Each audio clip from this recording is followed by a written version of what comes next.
and Live Strong Day. It's a big day tomorrow. You're going to be all across the country.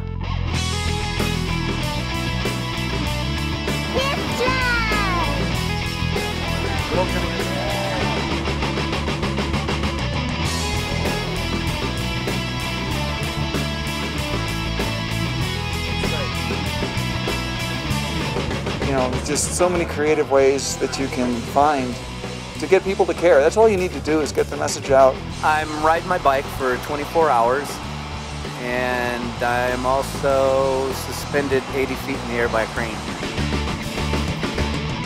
You don't have to do grand things on a grand scale. You can start out small. I mean, you can have a bake sale. I just encourage you all to somehow find within yourself an obligation to the cured, and find that cause, find that movement, and really get out there and make change happen.